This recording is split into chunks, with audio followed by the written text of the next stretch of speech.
The Realme GT2 Pro has finally arrived, and this is undoubtedly one of the most exciting flagship phones of the year. So I've been using it for a couple of days alongside the Xiaomi 12, which is very much its direct competitor and probably the only few Snapdragon 8 Gen 1 flagships that retail under 3,000 ringgit. So here are my thoughts about them.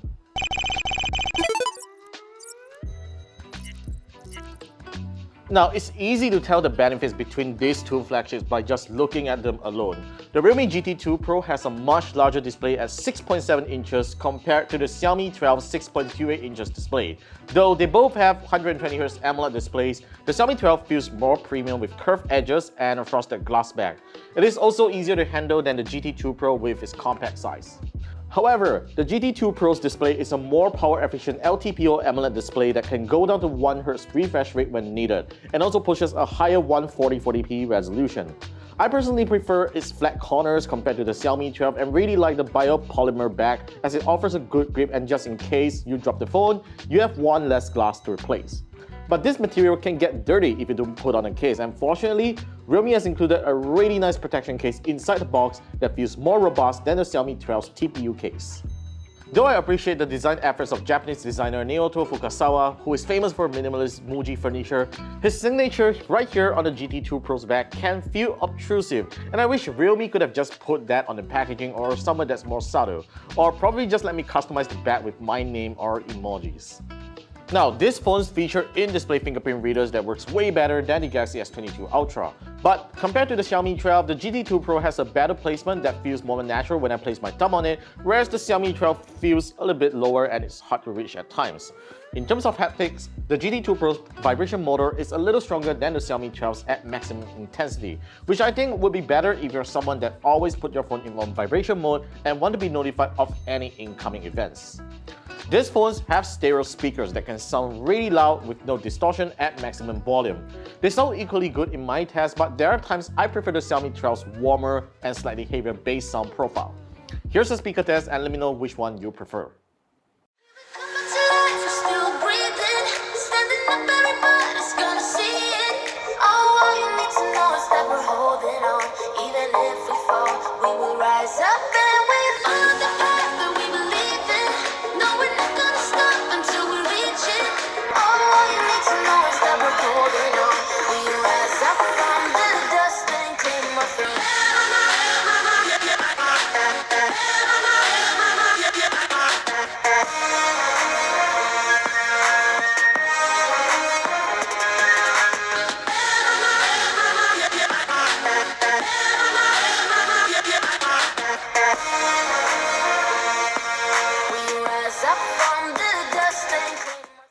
Performance-wise, I hardly notice any difference between them, although the GT2 Pro comes with more RAM, though it should technically handle background apps better than the Xiaomi 12.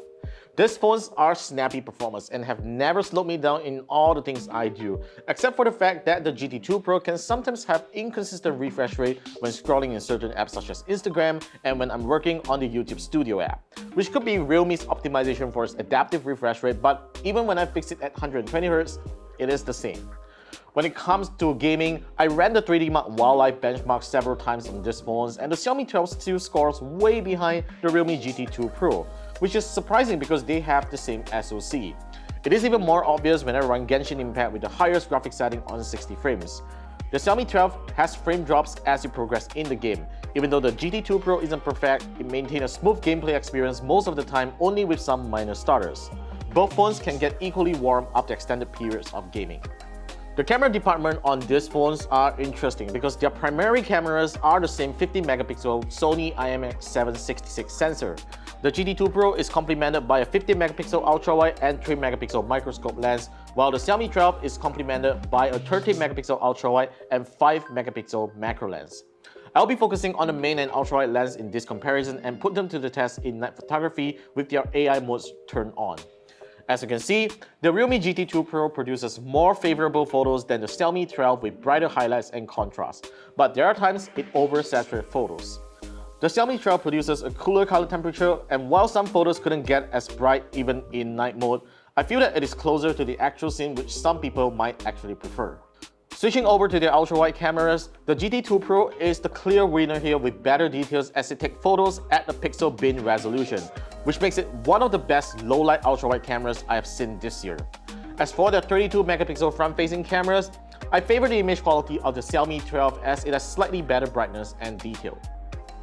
When it comes to videos on both their main and ultra-wide cameras, the Realme GT2 Pro has better contrast and colors than the Xiaomi 12 when taking 4K videos, though I find the Xiaomi 12 to be better when it comes to handling bumps.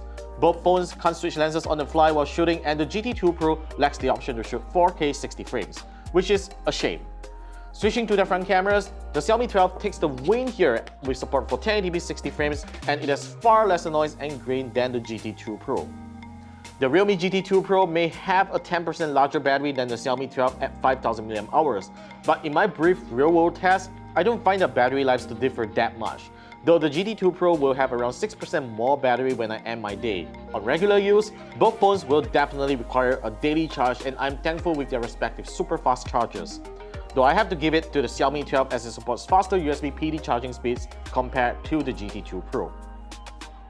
Ultimately, these are definitely the best low-cost Snapdragon 8 Gen 1 flagship phones you can buy in the market right now. And between these two, the Realme GT2 Pro is the overall better value device here. But if you prefer a more compact phone, you still can go wrong with the Xiaomi 12, and I recommend that you watch our review of it to find out more. Thanks for watching this video, and let us know your thoughts in the comments, and be sure to subscribe to the channel and help us hit 100,000 subscribers soon. It's a busy smartphone season, so there's going to be a lot of videos coming right up, so make sure you hit that bell notification as well so you don't miss any of our uploads. That's all for now, and I will see you guys in the next video.